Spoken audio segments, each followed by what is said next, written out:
The Vietnam War, it's over. Your job's just begun.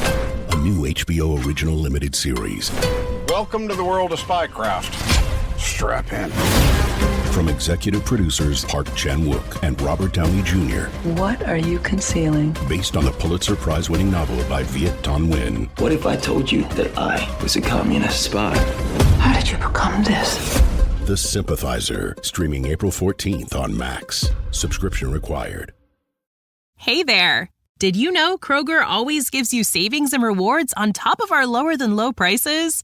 And when you download the Kroger app, you'll enjoy over $500 in savings every week with digital coupons. And don't forget fuel points to help you save up to $1 per gallon at the pump. Want to save even more? With a Boost membership, you'll get double fuel points and free delivery. So shop and save big at Kroger today. Kroger, fresh for everyone. Savings may vary by state. Restrictions apply. See site for details.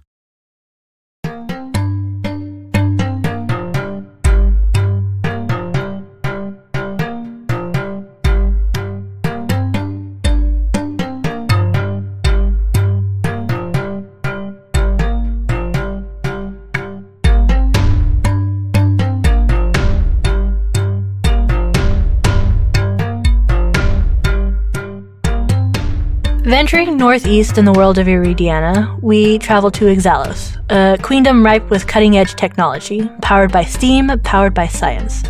There was gas being used to make light, steam to move large vehicles so that horses didn't have to be used, an object called a microphone to make anyone's voice louder, things that could make writing or sewing go by so much faster. Even the new automatons no longer needed magic to operate and work on menial tasks.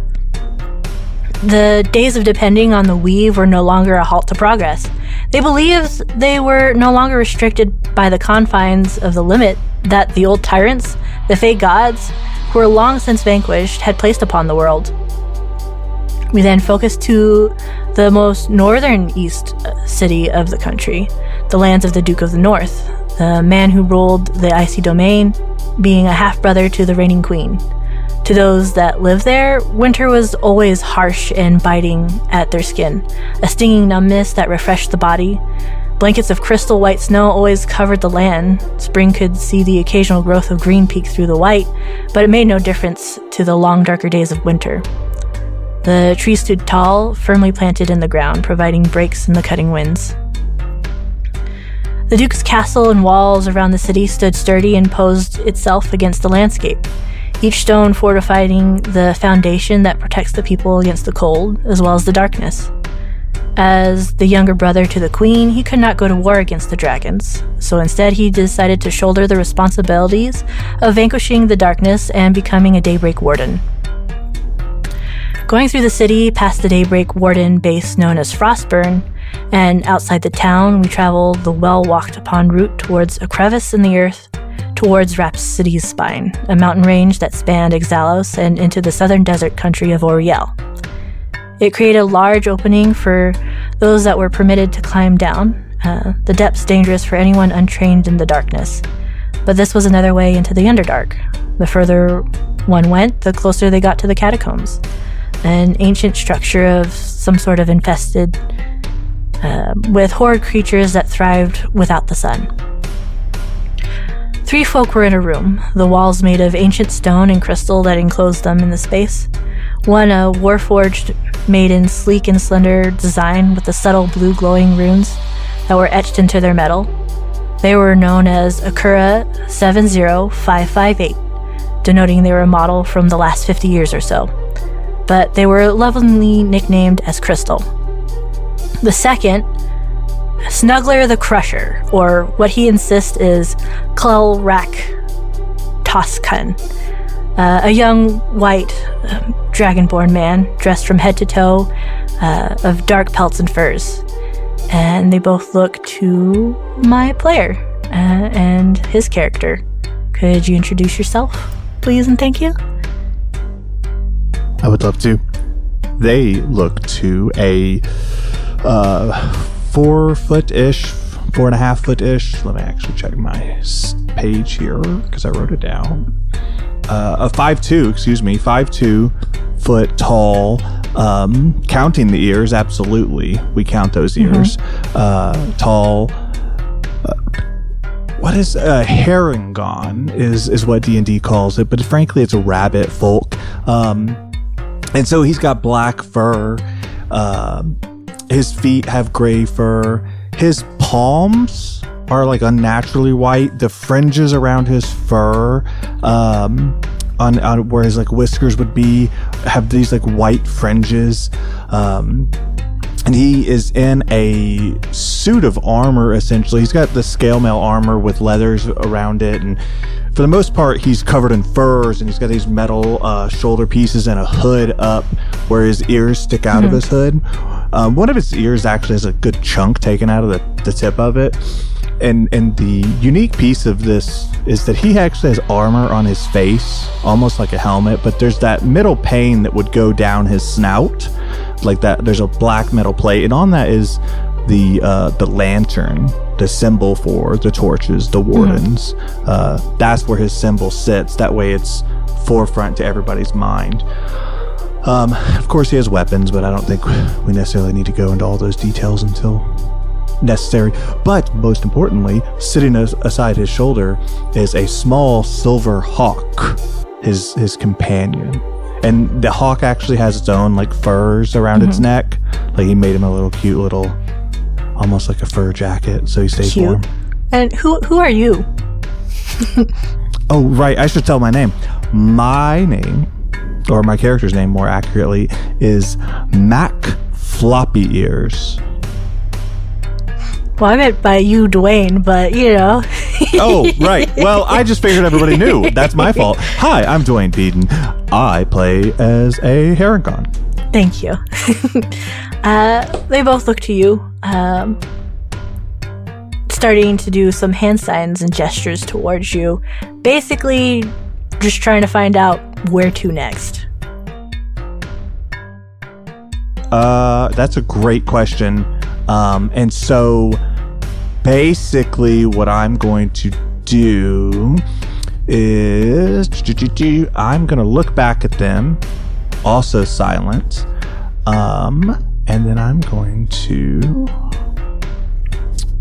make a fist with one hand and raise it above my head, palm facing forward, signifying to them that they should hold their position as I then start to slowly move forward with my beautiful bird companion. Let's just check through all the things I know. Great.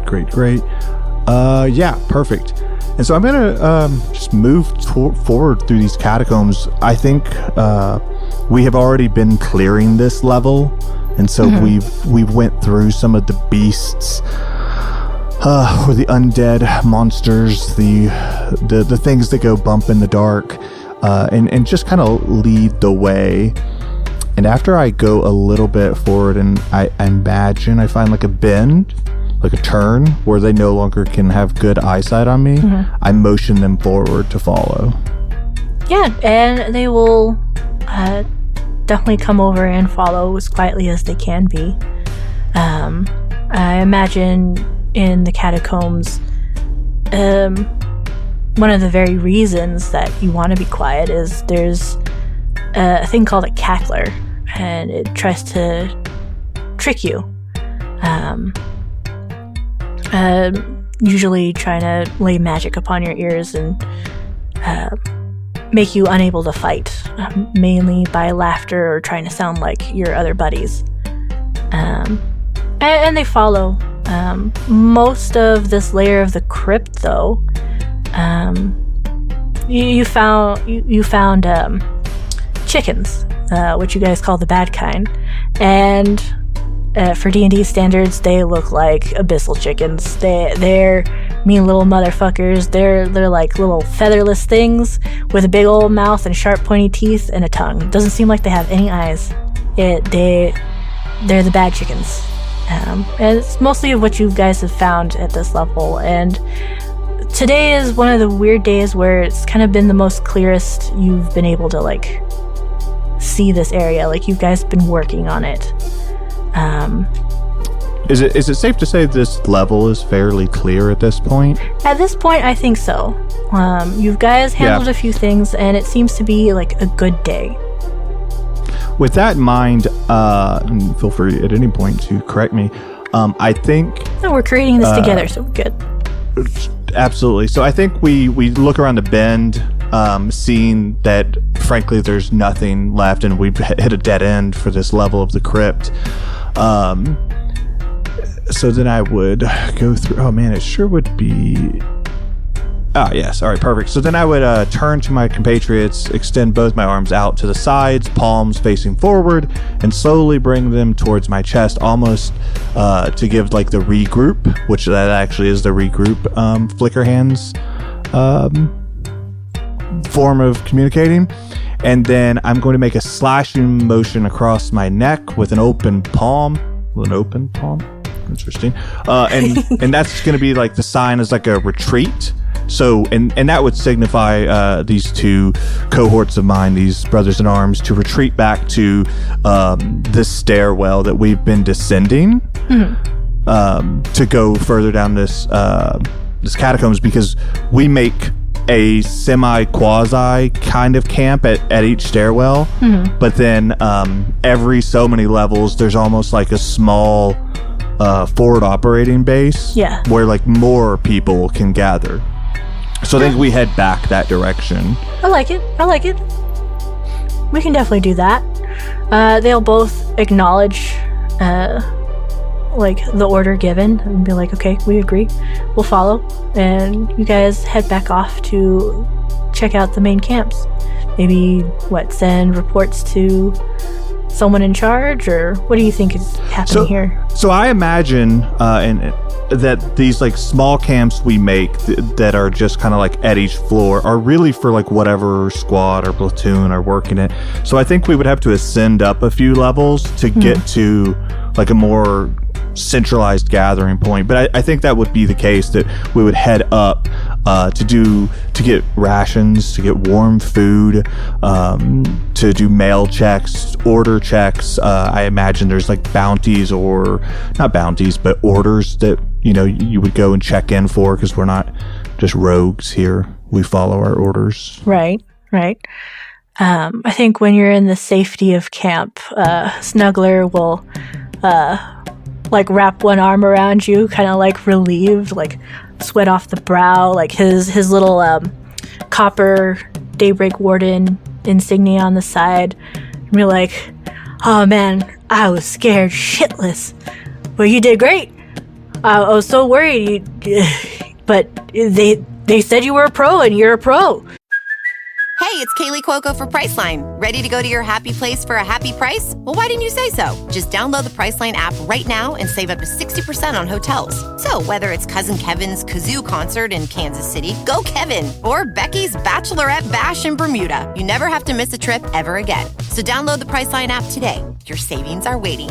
Go to your happy place for a happy price. Go to your happy price, Priceline. I think MaK just kind of gives him a small smile and like pulls his hood back now that he's in the cover of safety. And you can see more of that white fringe like on his head and his ears, and he says, yeah, we did fine. And in fact, you did great. Not bad for one of your first times out. Oh, I got more confidence as we went through and saw the both of you. He'll like gesture to MaK and Crystal. Like the relief was gone, or was there, and I felt like we accomplished something great today. We took care of all the dark things in this area, and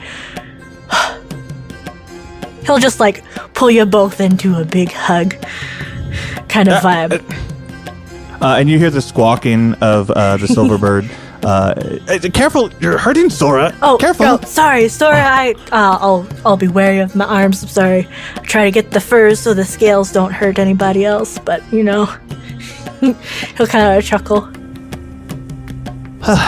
On the bright side, it tastes like chicken, and he like pulls up one of those like bad kind of chickens. Hungry? He'll make a face like, sure. let's do it. That's tradition, right? Somebody's got to have some like honey and herbs and spices. Yeah, let's go. Let's find somewhere to cook this bird. Crystal will Oh, not you, Sora. Sora over here, like, squawking, like, I'm offended. Crystal will look over and kind of, like, gesture to where, like, the main group is, where they all seem huddled up over a campfire. Well, they might have what the luck pots, I believe you call them. I think it's potluck, but I could be wrong. Maybe it is potluck. Why not luck pot? I like luck pots better, actually. They will nod. Yeah, he heads over. You guys will find yourself in a big gathering of wardens, maybe like 6 to 8 of them.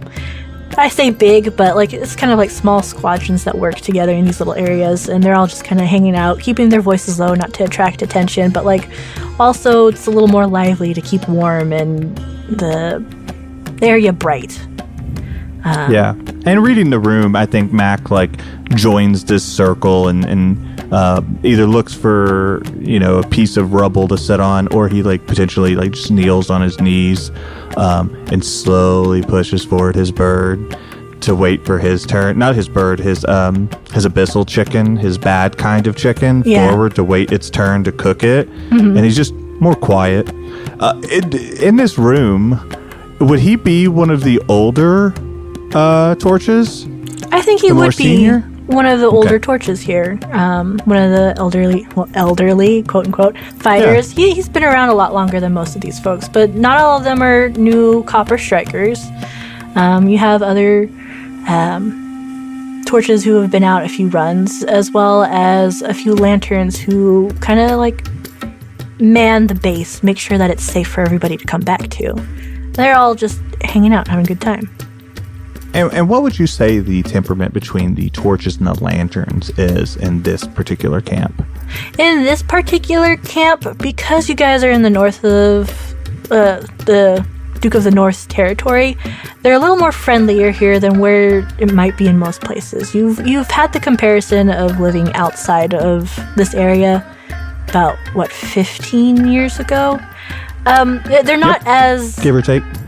Competitive. There's still like the light competition. The light ribbing. Yeah. But never like anything cynical or like trying to make fun of the other guys.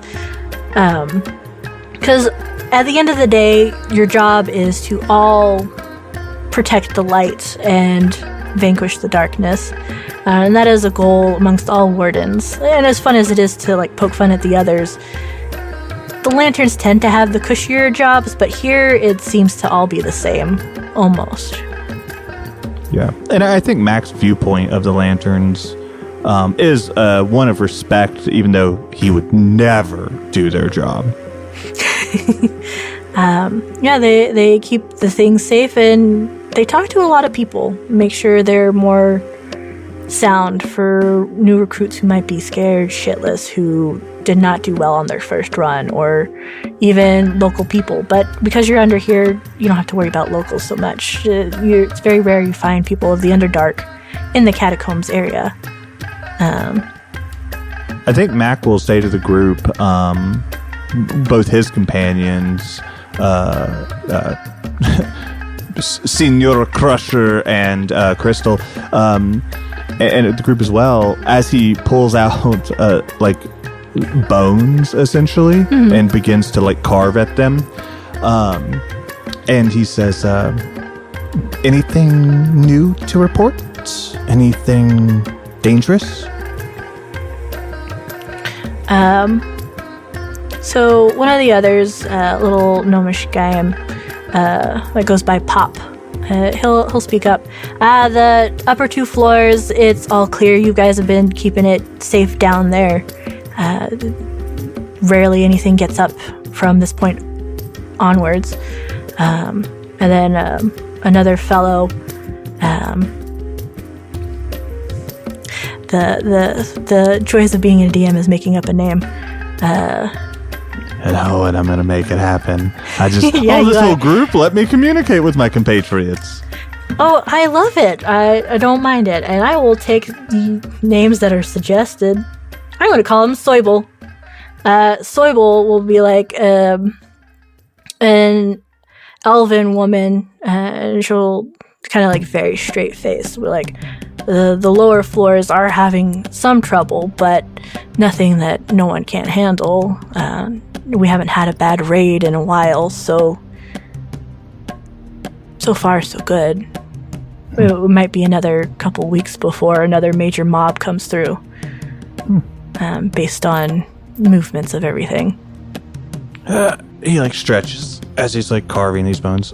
It sounds like we're not doing our jobs then if we can't push forward. Gonna have to beat that timetable, huh? We might have to go down a few levels and just move this camp down so we can keep on working. But the piece was nice and all. Boring. Peace is boring. Snuggler will kind of like look at you like, man, I like the break. Like you get the vibe of like, can we just take a break from it? But he'll speak up. So like, are you making something like friendship bracelet out of those bones, or what are you doing with those? Do you want a friendship bracelet? Cause like, I could make you one. And he like pulls up this bone. But right now I'm making arrows. Oh no, if it's for work, then you should do your work things. I mean, you know what? The next time we get some of these bad chicken beaks, I'll make you a necklace. So on board. I look forward to it. Yeah, sounds great. I mean, most copper that you guys survived for a while, so you're probably gonna get a necklace. That'll be great. He looks concerned for a quick second. He's like, you're funny. I like ya. And then you'll see everybody like start up the chatter, right? The chatter of all the fun shit. And they'll get your abyssal chicken to like put onto the luck pot. Just kind of And toss start it cooking, on and there. you're vibing, you're chilling. It's like a moment of reprieve from the hours of work you've done beforehand, and probably the hours of work you'll do in the next hour or so.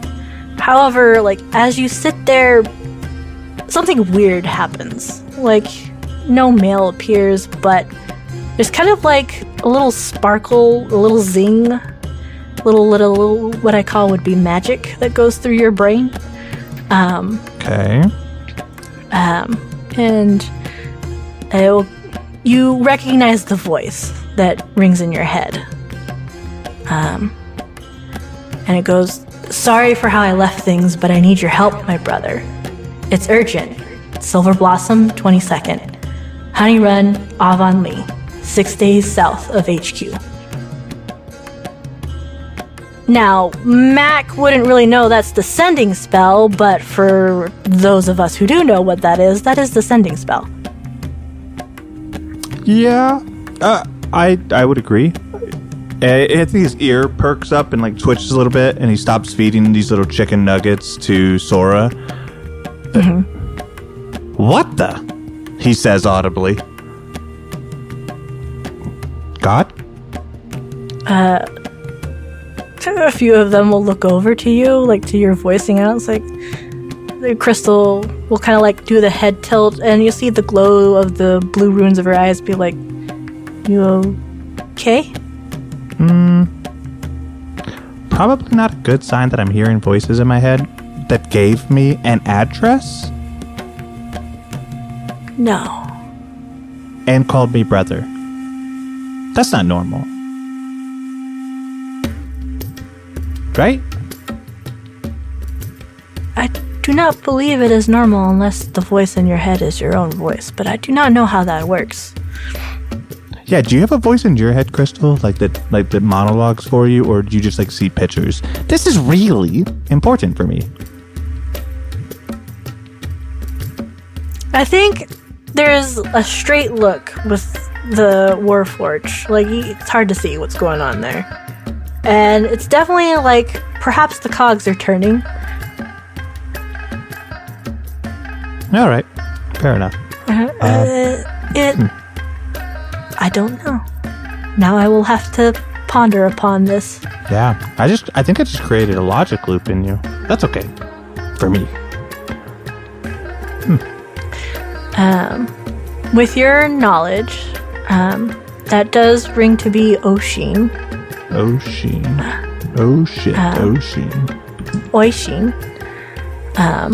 For the person you know it to be, that one person who abandoned you a while ago. Mm-hmm. Could you tell me about that moment?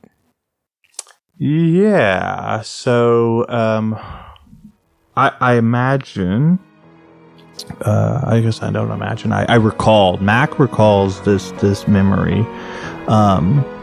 where there were a few platoons of torches backed by the support of lanterns, and they were essentially charging not this catacomb per se, but another catacomb, and like fighting through this snowy uphill battle against a horde of monsters, and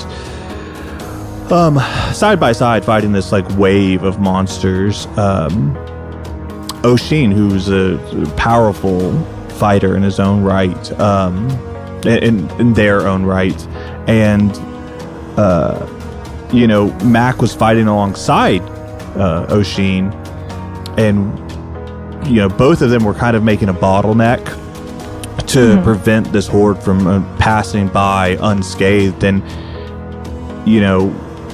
MaK starts to get overwhelmed himself, and he looks for his brother in arms, and he notices he's not there, and so MaK is now backpedaling towards the squad, the platoon of fellow Daybreak Wardens, and MaK is watching his allies, his brothers, these compatriots he's served with for at least at this juncture months, and they're starting to fall, and he sees Oshin retreating down the hill away from the catacomb in full retreat, and that's not something you do as a warden.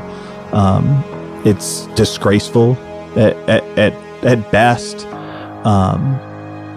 There's a difference between a coordinated retreat and just full on fleeing, and from MaK's perspective, Oshin was turning tail and bolting. So MaK has not seen or heard from Oshin since then, and frankly has a poor taste in his mouth for Oshin. So, given that information, he did reach out for you to come, and you would know that 6 days south of HQ from where you are, that's about a 2 months travel, and if you were to make it there by that date, you might want to leave in the next few hours. You don't have much time to make it there on time. So let me just pull that back. 6 days south of the headquarters? Yes. Is where I'm being instructed to go. That's Silver Blossom? Yes. Okay. Silver Blossom 22nd is the date. Okay, so Honey Run Avonlea is the place. All right, thank you. Avonlea? Oh, I like that name, Avonlea. How long does it take me to get to headquarters? That's... Give or take. Give or take, that will be 7 days less than 2 months. 7 days less than 2 months. Got it. So we're looking at 53 days or 43 days, whatever that is. 53 days. Yeah, I mean, I think so. So there's got to be, in my mind, in MaK's head, a forward operating base, not like this, but almost like at the surface, where an officer would be, somebody who actually calls the shots, who has way more knowledge. And I think MaK, doing his job, doing his role, looks to Crusher and Crystal and says, I'm hearing voices. Unfortunately, voices I know. And these lanterns, they do weird magic mumbo jumbo. So I need to report this to the powers that be. So I've got to ascend to the top of the catacombs and report this, like, now. So realistically, your orders are different. So I understand you staying here. Be careful. Don't get yourself hurt. When I come back, inevitably, I expect everyone to be like 10 to 15 floors down, realistically. Deal? Snuggler will look at you and kind of like grin stupidly through those dragonborn teeth. Like, I'll be promoted by the time you get back. Sucks to be you. Yeah. Yeah, sucks to be you. Unless you want to be a torch, then. But if you end up being an officer, he like flicks his nose. Come on, man. You can do better than that. He'll like tilt his head. Like, to do better than that. Yeah, I can. He'll like puff up, look ready to take on the day, I guess. So where are you off to? He's gonna ascend. I don't really know how many floors he is down, but him and Sora he most importantly, he takes a big chunk of that bad chicken and begins to eat it on his way up. And as he goes up, he's chatting with Sora. So I'm either going crazy, or Ocean is sending a message. The fucking good berries on that guy to send me a message asking for help after what he did? Okay. This is fucking ridiculous. Sora will just kind of like turn head, do a little chirp, as if trying to like smack talk back in each turn. Hell yeah. That's right. And when we get to him, or them, you better poke the shit out of them. Yeah? He like feeds him another little chicken nugget. All right.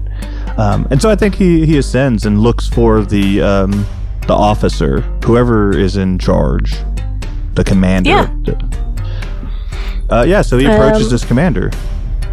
I feel like at the top you would find the Duke there because he also has to participate. The Duke is here. Oh. Yeah. All right. Yeah, no, you can talk to him directly. Well, I just was surprised. He's the highest guy in charge, yeah. Well, right, but I had assumed he might be at this, at Frostburn.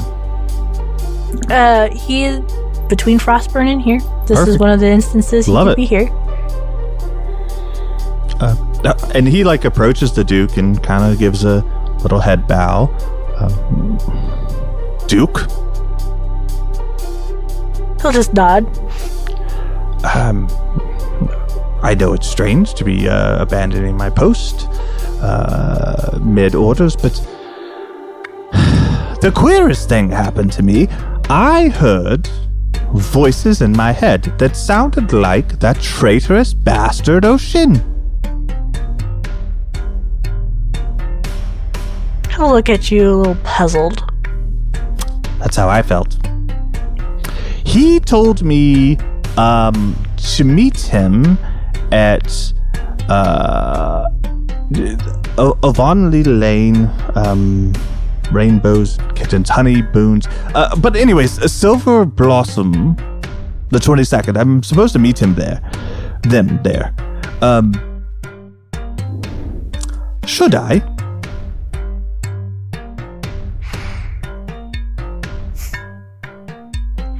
He'll ponder it for a second. It looks like he's thinking it over. Have you ever heard the voice of Oshin in your head before? He thinks and he taps on his like metal plate on his nose. No. Oh, I've heard of magic from old books. Fucking lanterns. He like puts his hand in his face. You'll see a little smirk at the tiny corner of his lip, but he doesn't keep it there for long. Back to straight face, tough guy.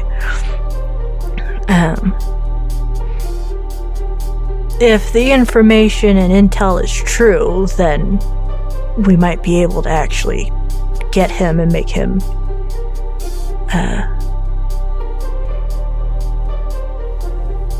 bring him to justice, as it were. Yeah, bring him to justice, as ABon is just like, it's not punishment. That's not the word I want. We could kill him. I hear you, Duke. But that's what the monsters do.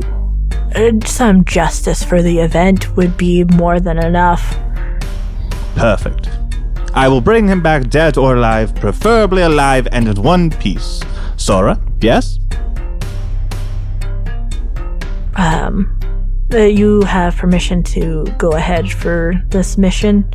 However, you said the Silver Blossom 22nd? Yes. You'll need to take the mountain underground passes through the Underdark to get there the fastest. Music to my ears. You said Avonlea? Yes, Avonlea, yes. He'll nod. Well, be swift. Keep the light on. I usually do. Always on the 8th. Important piece, though, Duke. Could I just get these orders written up with your signature? Because I guarantee one of those gold bastards is going to make a thing of it, and I don't want to have to deal with that. Yeah, the amount of paperwork the Tellus side of the mountains wants you to go through is insane. And he'll go and write up a formal document very quickly, saying your mission to go retrieve a warden that went AWOL. You have the Duke's permission. Just let him through kind of vibes. A fancy signature. Perfect. And a seal. All right, he puts that in his chest pocket somewhere. Perfect. Duke, it would be silly of me not to ask, but do you have anything you want to give me for the trip? To make it easier? By any chance? Like a horse or some magical token of your appreciation? If not, I'm hearing things, so at this point I don't know what's happening. Most of the supplies have to be for the men here. I do apologize, we can't spare much this winter. Totally fine. Not that I need it. Alright, Sora, let's go kill some things. And then we'll get a guy. Gal. Ocean. We're gonna get to Ocean. And off you go onto this adventure to go through the Underdark and through the mountains. Find my notes. MaK is giddy. There's nothing he likes more than one, fucking murdering things in the dark, and two, going through underground passages to get places, because it's just more opportunity to slay the fucking darkness. And he has been just imagining getting answers and or revenge.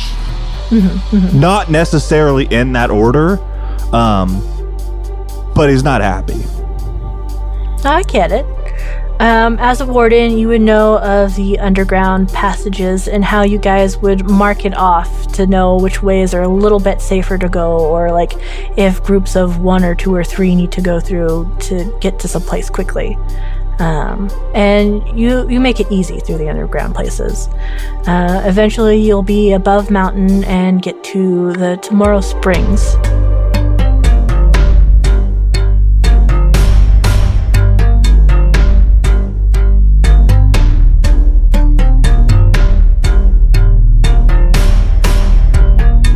So I think, let me just add a little flavor there. Yeah. Knowing these tunnels are relatively safe and that for the most part he's not going to run into danger, he pulls out, as he's traveling, these bird pipes that he has, and he almost plays little tunes, and Sora kind of sings along, almost inviting creatures, like come the fuck on. But of course, finding nothing, he will ascend into the light. Sounds good. No, I do like that attracting monsters causing trouble. Yeah. Don't plan to kill you on the one-on-one yet, so... Bring it on. My next character will just be Sora the bird. You're welcome. Excellent. So you are at Tomorrow Springs. It's a lake up top, and then you go down the Lightning River, which brings you towards another mountain pass where the port is. So this river, am I walking alongside it? Boat. Sorry, or do I get in a boat? You get in a boat. No, I'm just curious. Is it like a kayak or is it like a boat? It's like a boat. They do trade up and down this river. Sick. Okay, cool. So it's super easy to get down. It saves you some time. You go through the other Warden mountains because there's mountains on both sides of the river, you know? And as you travel, where's my note? Could you roll a perception for me? Oh boy, can I, ABon! I would love you and my character to have this perception roll. So let's just do that right now because it's gonna be good. Don't you betray me, dice. That would be a 24. Oh, you super see something off to the side. It looks like on the ground there was a scuffle, and as you follow like the scuffle and all the bits, you start to see drops of blood and bits of like cuts of clothing, like bits of cape or shirt or whatever. Like something bad happened, and off in one of the bushes you see like a boot. And somebody, you can hear like groaning of a person. Like a person from where I'm standing. This is so fucking easy. I look to my companion and I say, Sora, go find out if that's evil or somebody who needs help. Quick, go. And Sora will go over and fly. And with familiar, a flight right? speed of 60 feet. No, he's not a familiar. He is a bestial companion. Bestial companion. So what can they do? Is. So really, he's just like a beast companion. He doesn't like do like that much crazy shit. So he's a beast of the sky. How do they communicate with you? They don't, other than like how he does now, like chirping and stuff. He totally understands the languages I speak, but he doesn't speak back. Like he doesn't speak words. He speaks in like actions. You know, like I understand what he's trying to vibe, but he can't say, hey boss, there's like a bird, like there's 17 of them, like, but he can kind of give me danger vibes or like friendly or not friendly. So Sora will go over and fly, and the chirp that you hear is the familiar one of come check this out. It is not a bad. Oh, 100%. I'm on this boat, right? On this river? Oh, no. Off the boat in the mountains. You're walking again. Oh, fuck it. I'm heading right over there. And I think, so is this a danger situation or an inquisitive noise that he gives me? Inquisitive. Like, you need to come see this out. I approach pretty regularly, and I see said boot, and I pull the bushes across. And you'll see a little human man, about blonde, deep stab wound, and you can see an armband across him with a copper look to it. The MaK blood kneels kind of down spearing. And assesses him. Oh, you Sally boy. Can you speak? You kind of get groans and then like a gesture of like a direction before his hand kind of just goes limp. Is he dead? Can I determine if he's dead? Or he's looking like he's dying or on death right now. But he's not dead. Close to dead. Like if I put my finger to him and like do a pulse, he's alive. You do a pulse, he dead. Like there's not a beat there. So he's dead. Okay. Okay, well that's not the deal. So MaK pulls the like armband off. And is there like any identifying information on that armband that signifies like who he was or anything like that? On the armband, no, but you would know that most wardens do carry like the warden handbook. That would have their name in it. All right, that would usually have their name in it. So I pull this handbook off of his body and look for the name. You'll get... I bring up things and forget to give them names. Yes. I'll go with I see the names in the chat and it's bad. You'll get Stanley Smith. So boring, so simple. Oh, Stanley. So he takes this book and he puts it in his bag, like his where he keeps everything else, and this is in bush. This is in brush. So he's going to pull one. I'm going to take note of which direction he pointed. Noted. All right, cool. All right, and then I pull him free out into the clearing because I imagine I was in a clearing. Kind of off the road, yeah. Yeah, I'm gonna get some brush and I'm gonna fucking burn him. And so I set his body ablaze. We do that for several reasons. One, honoring them, and two, making certain that they don't rise against us. Knowing the curse and the battle they have to go. And so I think he stands up and Sora kind of is like, staying near him, but is not perched on him. He died. So MaK's gonna pull out his two short swords that are fucking they are sterling silver in appearance, the blades. And the blades essentially look like fucking giant feathers. And he's gonna march forward, just like looking for danger. High alert, ready to go. Roll me your survival to track this down. I want to see how long it takes you. I would love to. That would be a dirty 20. Oh, excellent. You can track down the trail, no problem. Like, there were, like, spatters of blood, but then you could tell, like, the further you got, the more it was more like broken branches, as if somebody was trying to get it away. You could also notice the subtle boot prints in the grass. Seeing as how you have it 20, you can tell there's at least two of them in this situation that ran away, and it's boot marks, it's people. Though, and they don't seem to be. I want to ask a question. They don't seem to be staggered or drug in any way, so I don't have the undead vibe upon them. This seems like somebody walking with a normal gait. Okay, cool. Running and then walking kind of gait. Okay. Like, we caused a problem, we ran away, and we started walking. And this will lead you with your bunny ears and I think your passive, you'd be able to hear like the sounds of a camp up ahead. Yeah, I have a passive of 17. Yeah, no, you're good. You hear a camp up ahead, kind of vibe, like in a cave. It's like the little echoes. So I'm hearing the echoes of multiple voices. Can I determine, and I won't be greedy, still less than 4 people? Still less than 4 people, yeah. Okay, perfect. Slowly, even though this is going to go poorly, I'm going to go ahead and like crouch down and begin to stealthily approach this camp. Stealth. So, yeah.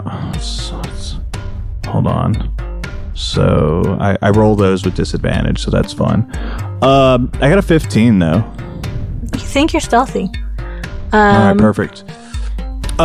Sora needs to roll one. Don't want to forget about him.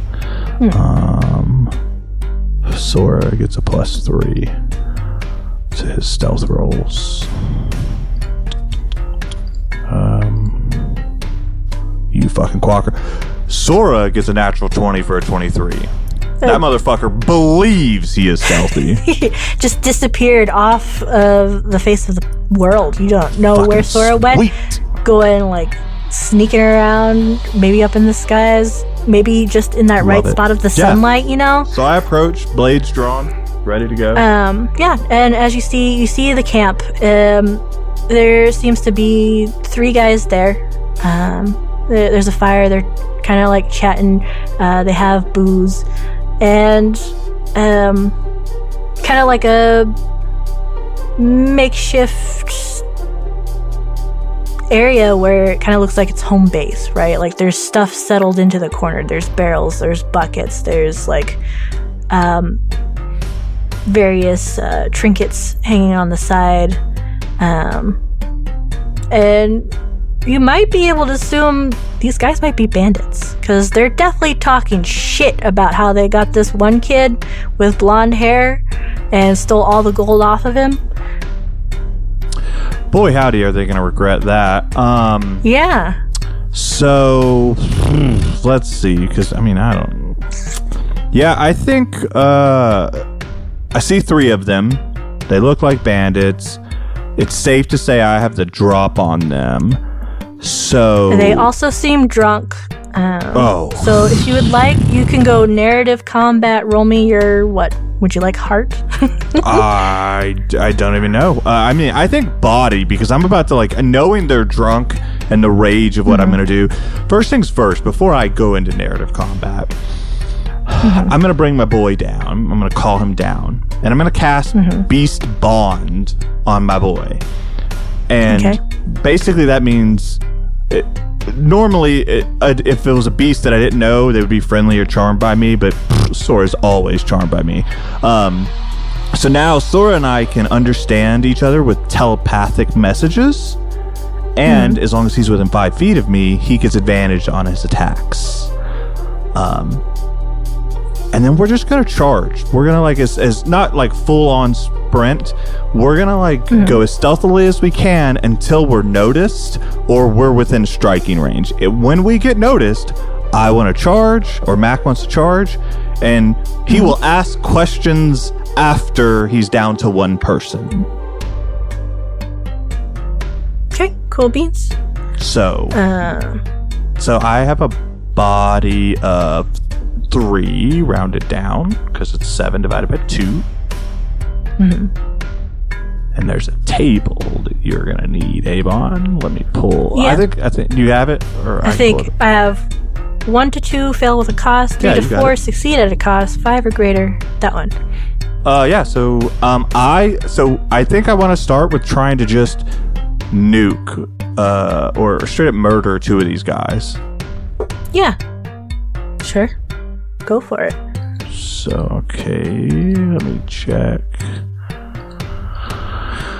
Yeah, I think I'm just going to do the roll. I don't need to do anything fancy. We're just starting. So, D6 plus 3. Isn't there like a way you roll at advantage? I could. Because... Like, I could start burning class or racial feats, but I mean, I rolled a 5 plus 3. That's like an 8. Oh, yeah, you're good. 2 of those guys go down so quickly they didn't even know you were there. Yeah, I imagine the way that plays out is I sneak up behind one and just take him out across the neck.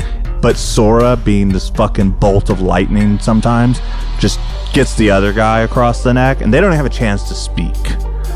And so that leaves one guy as I'm standing there, blood everywhere, truthfully, and say, okay, 2 down, 1 to go. Question is, why the fuck would you target a warden? And he raises his sword, levels it at the guy. Drunkenly, this guy will kind of like try to do the finger thing to move the sword. It's like, easy target, man. He lets the sword move down and then snaps it right back. Like, I asked you a question. And I answered the question. Why did you kill a warden? Because he was an easy target? Wanted his stuff. What are you on about? Ah, good point. Sora, take his eyes. I will not go into how gruesome it goes. Perfect, but he accomplishes it. Excellent. So MaK is going to put his blades back, and then he's going to walk over to one of the other guys amidst the shouting, and he's going to tear some of their cloth off, and he's going to walk over to this bandit. He's going to tie a blindfold around him, essentially, and then, some gruesome ways that he stops the bleeding, and then he's going to say, all right, I didn't get your name, but it doesn't matter. Here's the deal, boy. You're going to go around these towns around here and all the bandit boys that you know, and you're going to send an express message. If you fuck with wardens, it's going to hurt. I'm going to take eyes, I'm going to take legs, I'm going to take knees. I don't care. We protect you from what's in the dark. I'll be damned if you're going to spit on our goals, spit on our traditions, and rob our recruits of their lives. Do you understand me? Roll me your intimidation. Oh, I would love to. This motherfucker better be intimidated. Oh, I'm not good at this, but he better be intimidated. That's a 10. You kind of hear like a scoff, like through the pain, and like mumbles of like, yeah, right.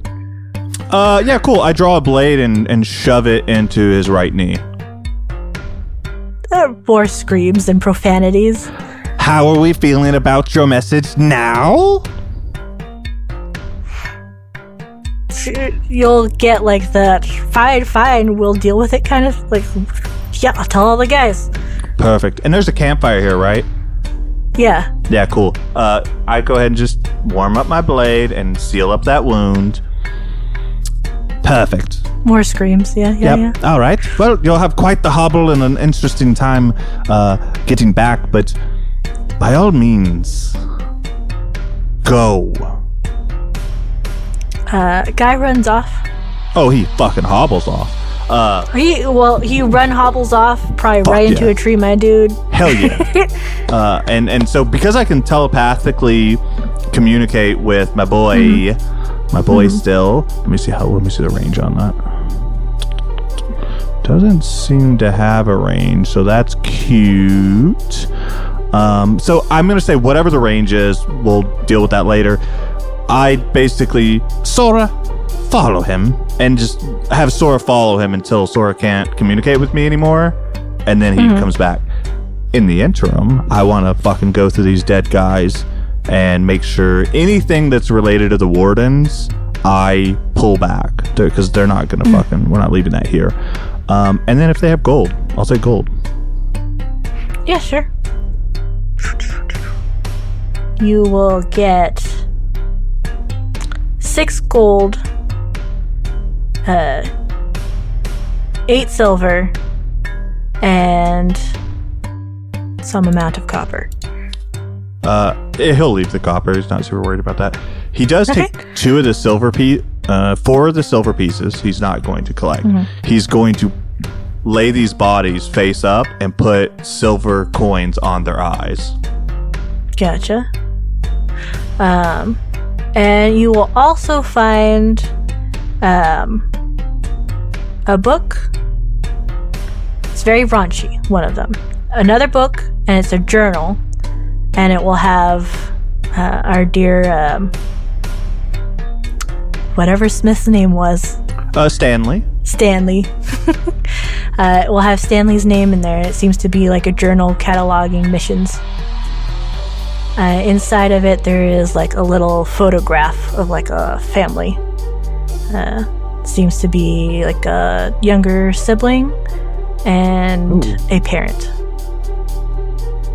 as well as him. And lastly, you will find a green and teal rabbit's foot on a chain. Okay, that's hurtful. He picks it up, kind of That's fucked up. Puts it in his bag. But I'll take it. And that's what you got off of that. And that was an adventure at the bottom of Queen's Claw Mountain range, just so you know. And you'll... I'm pressed for time. So you go through the field of lights and down towards the headquarters. I imagine you check in, because Daybreak Wardens show my usually check orders in. to get through, maybe get some good food, stock up on any fucking supplies, and then move through. And then you go through Bellport and into the next place. I was pulling up all the things, so I lost my place in my document. That's okay. I'm just taking notes. Okay. You smell in the air first the nipping breeze of winter and the grasslands long past you. Sweet floral scent taking its place. It's fresh and different from your home, the unfamiliarly warm, even though their winter still wins, of spring now on the horizon. You hear distant sounds of buzzing, the bumbling of bees that are waking from the changing of the weather, little bugs visiting the new blooms, soon to be colorful sea of flowers. The scene almost feels warm, picturesque, in a way. Windmills and buildings and homes and barns off in the distance. Beehives dotting the green fields as well as the other farming lands and other crops too. But the one that stood out most against the scenery was a large willowy tree that seemed to tower over most of its budding brethren in the area. This tree certainly seemed very magical and seems reminiscent of that bright green that kind of hangs off of the rabbit's foot you have. As you journey, you see the familiar winter Eladrin man ahead of you. His skin is pale as fresh blue frost, his hair a stark contrast of raven-colored black. He leans heavily on his scabbard as if it was useful walking stick. He then struggles to stay on his feet, his armor clinking as he stumbles forward, his movement labored, and soon he's joined by a man running from the opposite direction. Elderly, big, puffy hair, bird in his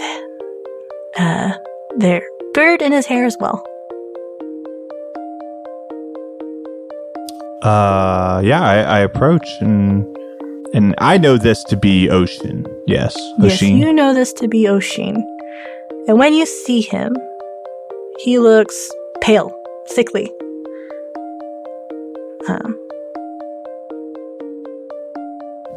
Ocean.